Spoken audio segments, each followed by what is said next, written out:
What's up, Bob? Oh my God, good to see you guys. I was on stage one night at another club, and my wife was giving Uncle Tone a hug in the back. They said hello, we should give him a hug. I looked and I was like, oh, Martha really does know Snoop. Then I realized who it was. It was just them. Check it out. Wearing some Westchester shit. This is real shit. This ain't Wuhan shit. This is real Westchester shit. My goddaughter was here, so I got a free shirt. All you gotta do if you want a free Westchester shirt is go to Emissions and take a note out for $86,000. They'll give you a shirt. So my goddaughter's going to be making payments on this thing for 25 years.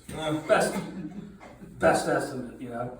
But it's good to be here tonight. I had a little problem before I got here, before I was running late. I made a mistake. I held the door for a guy. Look, I'm old. But I held the door for an old guy walking into the gas station. You ever get behind one of the lottery ticket guys?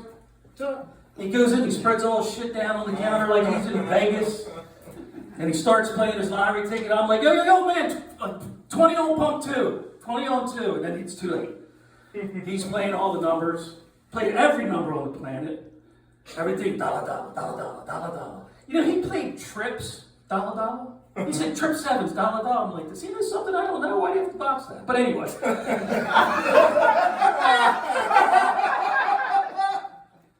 Then he started doing the scratch offs, give you 2 11 to 13 to 26, give you 4 7s. Oh, wait, no, 5 7s. And I'm like, Mustafa, 20 on pump 2, you know me, bro. You know me. Oh my God. Here's the funny thing. When he got done all of his 3-digit and 4-digit numbers, he's such a gambler. He would, you know, like when there's cigarettes behind the guy and tobacco products got a price on them? He started playing the prices. It took me a second, but he's like, give me a $54.99, dollar. Give me a $7.85, dollar. I'm like, is he playing the prices? I go, dude, I got some numbers for you. 190 over 85. I'm getting ready to kill you. I'm having a heart attack back here. 20 on pump, Mustafa, 20 on pump. So anyway, that was my night. That was my night. Some people ruin shit. You know who ruined my last night out? A baby. A goddamn baby. So we were at a bonfire. All adults. You know, like 20 adults or something. And I hear somebody over my shoulder said, hey, watch your language. There's a baby here. And I'm like, a baby? First of all, it's a baby. You can give it any language you want. You don't have to give it my language. So you can give whatever you want. But I was like, it's a baby. Now, I don't know. Babies come in like they're like small, they're like a cheesesteak. Like small, medium, large. This was a small. I think she had it in the parking lot. Coming into the bonfire. It was pretty little. And don't all the ladies got to hold the baby? All the ladies got to hold the baby. They got to hold the baby. They passed that baby around like a joint at a frat party. For like an hour. It's amazing.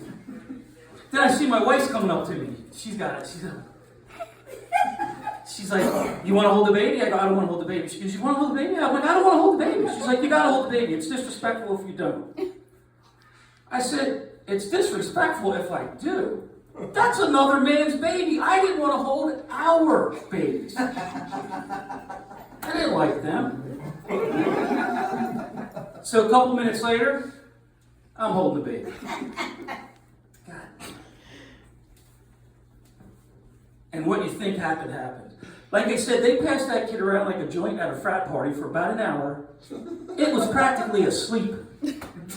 I held the baby, I don't know, 2-3 seconds. And it starts crying. Now I got 25 people at a bonfire looking at me like, did he just pinch that baby? He pinched it. I went to get a beer. I'm like, getting a beer. The guy goes, yeah, did you pinch that kid? I'm like, no! No! But one man wanted to hold the baby. Doesn't that give you pause? Seems a little weird to me. But he wanted to hold the baby. And then he started doing that baby talk shit. I don't do that. That's for pussies. When I talk to a baby, I just talk to him like, I walk up, I'll go, hello, baby. How's it doing? How's the stock market? Eagles are doing good. Heard it might rain tomorrow. Just normal shit. Not this creepy. He had the baby, and then I heard him. He's going, who's a bad girl? Who's a bad girl?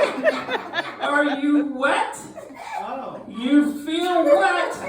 I'm like, somebody stop this pervert. Oh my God. If I talk to the mom, the baby's trans.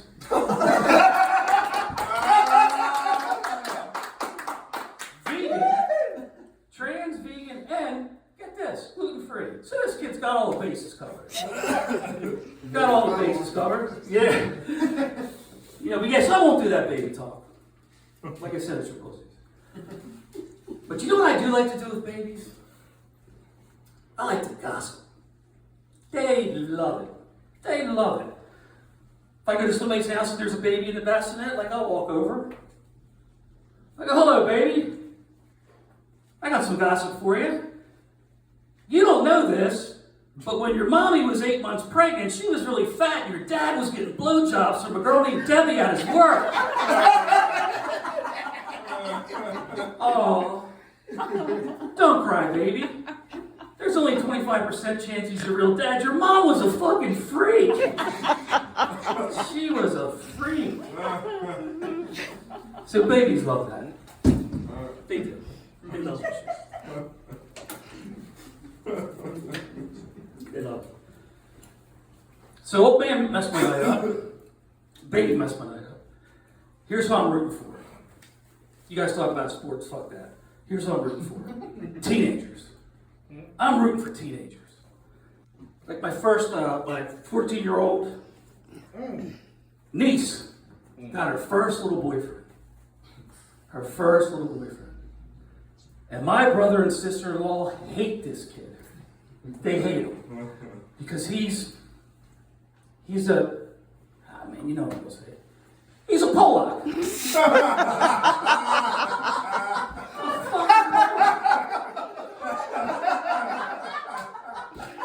Poor kid.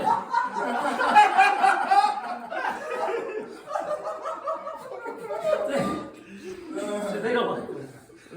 But I'm rooting for these kids. That's what I'm saying. I'm rooting for the other people. I'm really rooting for them. Now, ladies, I'll say this. My brother-in-law's not that bad. Because it sounds bad. They're white people racist against other white people. It's worse out there than we thought. It's worse than we thought. But my brother-in-law's not that bad. My sister-in-law, me. I told my wife one day, I said, let me tell you something about your sister. I said, when God was making her, he was like, I'm going to make a person. Get his recipe out. He was, let me pour a little love, a little hope, a little cheer. But I'm God, I like to spice it up a little. I'd like to put a little teeny sprinkle of cunt. Oh, the lid came off. Fuck! There's your sister. There's your sister.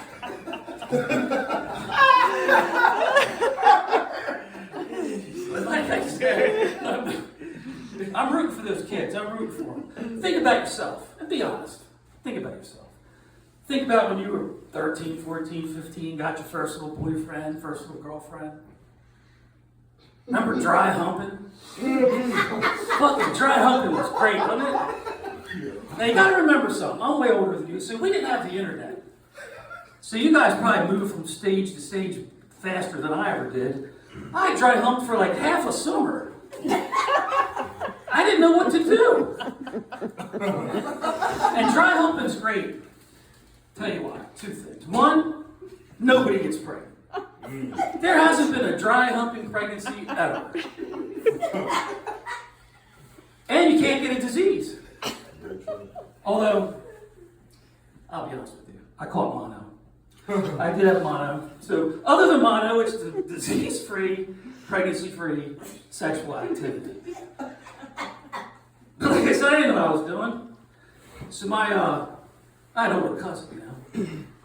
He goes, hey, dude, you've been dry humping that girl like half the summer. He goes, did you finger her yet? And I was like, they let you do that? Wow. Never thought of it. Never crossed my mind. Now the problem is, because I was stupid, and like I said, I didn't know what the next level was. Now I go to fingering for 2 hours instead of dry humping. My hands wrinkled up. You know how like when you're in the ocean too long or you're in the pool too long? Both my hands wrinkled up. It's embarrassing. Embarrassing. And I was only like 14 and my mom had to pick me up. And I got in the car and she goes, did they get a pool or something? What's wrong with your hands? What's that smell? Did you step in something? No.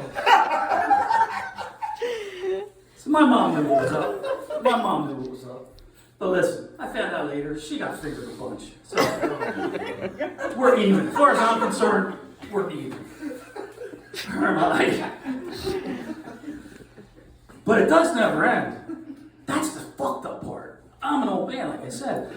It never ends. I was talking to a buddy of mine the other day. He's 60. That's how old I am. He's 60. And we were reminiscing, you know. And I said, remember when we were kids, man? Remember you come home from your little girlfriend's house? You drive. Remember you used to smell your finger on the way? He looked right at me. He goes, what do you mean used to? I was like, oh shit. Never ends. Never ends. Well, I want to conclude here, gang. But I will share one more story with you. I was 15 and I liked this little girl. She liked me. And back then what we used to do is listen to records. Like you cool people now call it vinyl. I'm listening to vinyl. Yeah, it's records. That's all we had. So we go down to the basement, listen to records, make out. So this girl's dad was on to me. He's a smart dad. He was on to me. I got to the house and he goes, hey Bob, listen to me. You can go down there and listen to records. He goes, but I want to hear you every 5 minutes. Or I'm coming down the steps. He goes, I want to hear you whistle and clap. I look down the steps, I'm like, man, he's a smart guy. I mean, if I'm whistling, we can't make out. If I'm clapping, I'm not feeling his daughter up. So out of respect for him, I did it. Every 5 minutes, I looked at my watch, and I would whistle and clap while his daughter was sucking my dick.